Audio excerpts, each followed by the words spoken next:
Hello friends, welcome to kitchen art. Friends, આજે આપણે ભરેલા રીંગણા બટેટાનું શાક બનાવતા શીખીશું. ઘણા લોકો તેને રીંગણાના રવૈયા પણ કહેતા હોય છે. ભરેલા શાક માટે આપણે સ્પેશિયલ મસાલો બનાવીશું. એકદમ કાઠિયાવાડી સ્ટાઇલમાં આજે આપણે આ રેસીપી શીખીશું, એ પણ કુકરમાં. ખૂબ જ ઝડપથી બની જશે. તો ચાલો હવે આપણે રેસીપી શરૂ કરીશું. રેસીપી સારી લાગે તો લાઈક અને શેર કરજો. અને જો તમે મારી ચેનલ ઉપર નવા હોય અને મારી ચેનલને હજુ સબસ્ક્રાઈબ ન કરેલ હોય તો સબસ્ક્રાઈબ કરી બાજુનું બેલ બટન દબાવવાનું ભૂલશો નહીં, જેથી કરીને તમને મારા નવા વિડીયોનું નોટિફિકેશન મળતું રહે. ફ્રેન્ડ્સ, જ્યારે પણ ભરેલા રીંગણાનું શાક બનાવવું હોય ત્યારે રીંગણા એકદમ સરસ ફ્રેશ પસંદ કરવાના અને બને તો એકદમ નાના રીંગણા પસંદ કરવાના. હવે આ રીંગણને આપણે પહેલાં સારી રીતે ધોઈ લેશું અને પછી તેને ચાકુની મદદથી આ રીતે ઉપરનો ભાગ અને નીચેના ભાગને આપણે દૂર કરી લેશું અને વચ્ચેથી આ રીતે કટ લગાડી દેશું.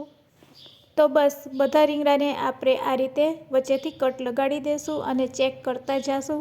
કોઈ સરેલું રીંગણું હોય તો તેને આપણે દૂર કરી શકીએ.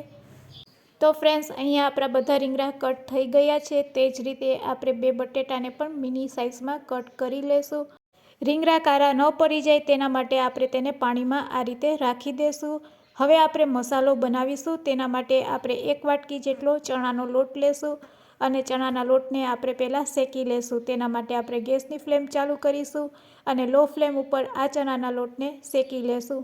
ચણાના લોટને શેકાતા ફક્ત 2 મિનિટ લાગે છે. તો 2 મિનિટ થઈ ગઈ છે અને આપણો લોટ પણ સરસ શેકાઈ ગયો છે, તમે જોઈ શકો છો. તો ચાલો હવે આપણે ગેસની ફ્લેમ બંધ કરી દેશું.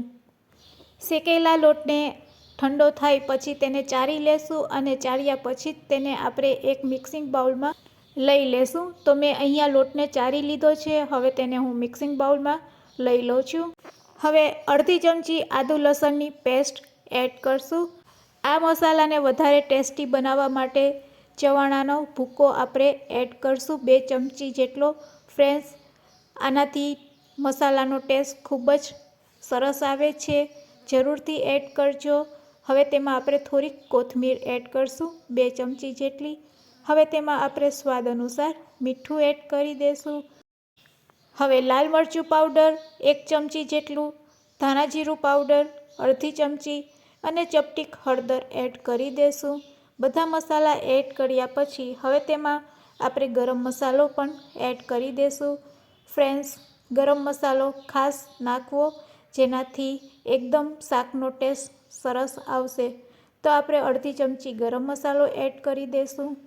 હવે આપણે 1 મોટી ચમચી જેટલું તેલ એડ કરશું અને લીંબુનો રસ એડ કરી દઈશું. લીંબુનો રસ એડ કર્યા પછી ચટપટો સ્વાદ આપવા માટે ચપટીક ખાંડ પણ એડ કરી દઈશું. બધા મસાલા એડ કર્યા પછી હવે હાથેથી આપણે તેને મિક્સ કરી લેશું. એકવાર આ રીતે મિક્સ કર્યા પછી આપણે તેમાં પાણી એડ કરશું. તો ફ્રેન્ડ્સ, હવે આપણે થોડુંક પાણી હાથમાં લેશું અને આ રીતે સ્પ્રેડ કરી અને મસાલાને સારી રીતે મિક્સ કરી લેશું. તો ફ્રેન્ડ્સ, બસ આ રીતે જ આપણે મસાલો બનાવીને રેડી કરવાનો છે. અહીં આપણો મસાલો બનીને રેડી છે. તો ચાલો હવે આપણે તેને રીંગણામાં ભરી દેશું. તો બસ હાથમાં થોડોક મસાલો લેવાનો અને કટ કરેલા રીંગણામાં આ રીતે વચ્ચે ભરતા જઈશું અને પ્રેસ કરતા જઈશું. વધારાનો ભાગ હોય તે આપણે કાઢી લેશું અને આ રીતે સારી રીતે દબાવી દેશું. ભરતી વખતે રીંગણાને સહેજ દબાવીને ભરશો તો અંદરનો મસાલો જરા પણ નીકળશે નહીં. તો બસ તે જ રીતે હવે આપણે બટેટાને પણ ભરી દેશું. આપણે બટેટામાં પણ કાપા લગાડેલા છે, તો તેમાં પણ આપણે આ મસાલો ભરીને રેડી કરી લેશું. તો આ રીતે આપણે બધા રીંગણા અને બટેટાને ભરી લેશું. ફ્રેન્ડ્સ, આ રીતે ભરેલા રીંગણા બટેટાનું શાક ખૂબ જ ટેસ્ટી લાગે છે અને વળી આ રીતે જો તમે રીંગણા બટેટાનું ભરેલું શાક બનાવશો તો બધા આંગળા ચાટતા રહી જશે. તો બસ આ રીતે આપણે બધા રીંગણા બટેટાને ભરીને રેડી કરી લેશું અને જે મસાલો વધે છે તેના આ રીતે નાના નાના પીંડિયા બનાવીને રેડી કરીશું. તો ફ્રેન્ડ્સ, અહીંયા આપણે બધા રીંગણા બટેટાને ભરીને રેડી કરી લીધા છે. તો ચાલો હવે આપણે શાક બનાવીશું તેના માટે ગેસની ફ્લેમ ચાલુ કરીશું અને કુકરમાં તેલને ગરમ કરીશું. અહીંયા થોડુંક તેલ આગળ પડતું લેશું. તેલ સારું એવું ગરમ થઈ જાય એટલે તેમાં રાઈ અને જીરું એડ કરી દેશું. રાઈ અને જીરું સરસ કકરી જાય એટલે તેમાં અડધી ચમચી આપણે હિંગ એડ કરી દેશું. હિંગ એડ કર્યા પછી તેમાં આપણે પહેલાં બટેટા એડ કરી દેશું. ફ્રેન્ડ્સ, રીંગણા કરતાં બટેટાને ચડતા વાર લાગે છે, પાકતા વાર લાગે છે, તો આપણે થોડાક બટેટાને તેલમાં જ પકાવી લેશું. તે જ રીતે આપણે લોટના બનાવેલા મુઠિયાને પણ તેમાં એડ કરી દેશું. ફ્રેન્ડ્સ, આ મુઠિયાને તમે તળી પણ શકો છો અને આ રીતે શાકમાં એડ પણ કરી શકો છો અને પાછળથી પાણી નાખ્યા પછી પણ એડ કરી શકો છો. તો બસ આ રીતે આપણે તેને હલાવી લેશું અને હવે રીંગણાને એડ કરી દેશું અને તેને સારી રીતે આ રીતે જ હલાવશું. અહીંયા આપણે ચમચાનો ઉપયોગ નહીં કરશું. તો ફ્રેન્ડ્સ, હવે બસ આપણે લાલ મરચાંની પેસ્ટ આ રીતે બનાવીને એડ કરી દઈશું 2 ચમચી. 1 ચમચી જેટલું ધાણા જીરું પાવડર, અડધી ચમચી હળદર પાવડર અને સ્વાદ અનુસાર મીઠું એડ કરી દેશું. સાથે સાથે ગરમ મસાલો ખાસ નાખવો.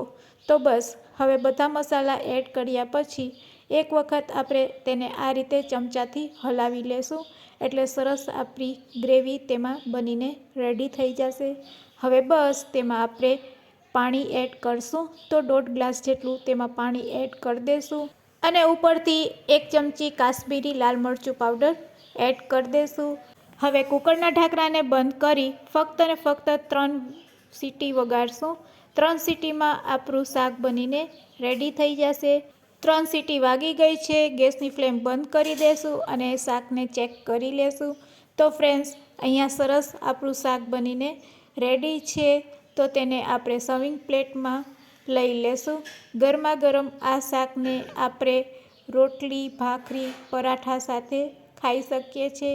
ખાવામાં ખૂબ જ ટેસ્ટી લાગે છે અને આ રીતે જો તમે પહેલાં ક્યારેય ન બનાવ્યું હોય તો એકવાર જરૂરથી ટ્રાય કરજો. ફ્રેન્ડ્સ, આજની આ રેસીપી તમને કેવી લાગી તે મને કમેન્ટ્સમાં જરૂરથી કહેજો અને રેસીપી સારી લાગી હોય તો શેર કરવાનું ભૂલશો નહીં. Thanks for watching. ફરી મળીશું એક નવી રેસીપી સાથે.